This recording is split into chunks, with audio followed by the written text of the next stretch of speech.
Now let's continue adding some pieces to our character. So I want to add to this wooden cowl that we've created a big gold medallion that's going to kind of serve to visually connect this together and be very ornamental. And so the sculpted detail that we're going to put on this is going to be pretty intricate, but the actual model itself doesn't have to be that intricate. In addition, we want the geometry that we create here to be sculptable versus the production type geometry that we'll need to create later. So we'll kind of talk about what that means here in a second. So first, I'm going to create just a basic shape. So the medallion is going to be basically a cylinder. So I'm going to create a polygon cylinder, and I want to rotate it to 90 degrees in the X. Okay, I'm going to go ahead and move it straight up.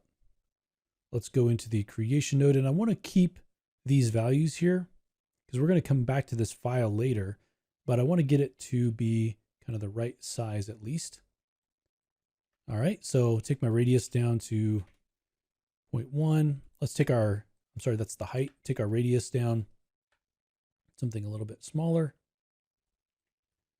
So let's see, looking at this, I want it to be kind of right about here, but I don't want it to be quite that big. Let's do maybe 0.25 and a height of 0.05 and kind of put it up against here, and we'll rotate it a little bit so it's right up against the wood.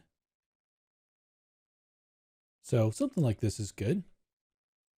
So I want to keep this version that has all of the parameters open to us so that we can change them. I'm actually going to add, before we do this, I'm going to add a subdivision on, let's add a subdivision on the cap.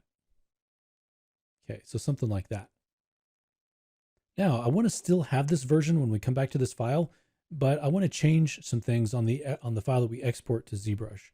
And so let's go ahead and duplicate this one. And I'm going to hit Control D just to duplicate. Let's go ahead and hide the original, Control H. And on this one, all I want to do is I want to change this center geometry. The reason for that is if we think about this as being subdivided, when we subdivide something, every quad gets split into 4 quads. And so if we have quads on our geometry, then all the topology all stays the same, if that makes sense. When we have a pole though, you can see where all these points are coming in right here, which is very efficient when you're creating a cylinder like this. But if we subdivide this, the poles only get worse, right? So you can subdivide these triangles, you can subdivide these again and again, but your pole is just going to have more and more edges coming into it. And so when we start to create detail here, that can kind of get messed up because we have these little artifacts because there's so many edges in there and all the lines are going in that same direction. So what I'm going to do is just clean this center portion up a little bit before we send this over to sculpt. So I'm going to just isolate this. So we're only dealing with this piece. I'm not going to move it or anything because I want it to be in the exact same position. Okay.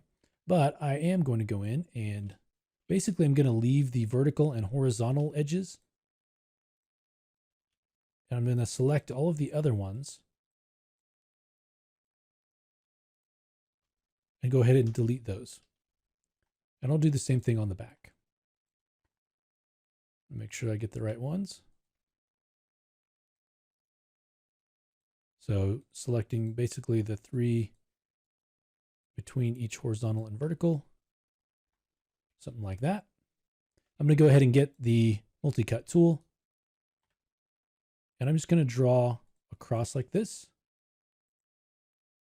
cross like that. Let's go ahead and come straight down from the middle, like that. And then we can either go from top to bottom or we can go side to side. And then we have these quads on the corners. And so that just creates a little bit of a cleaner surface for us to sculpt when we start to subdivide this. Do the same thing here. And let's come down from the top. I'm just right clicking to end those lines. Okay, so now we have an object that is a little better for us to go in and sculpt. We can also add some support edges if we want to retain kind of the hardness of it as we subdivide it. but it gives us kind of a base to work from. Let's go ahead and turn off our isolate select. And we can name these as well. So we could call this medallion export and medallion base, something like that.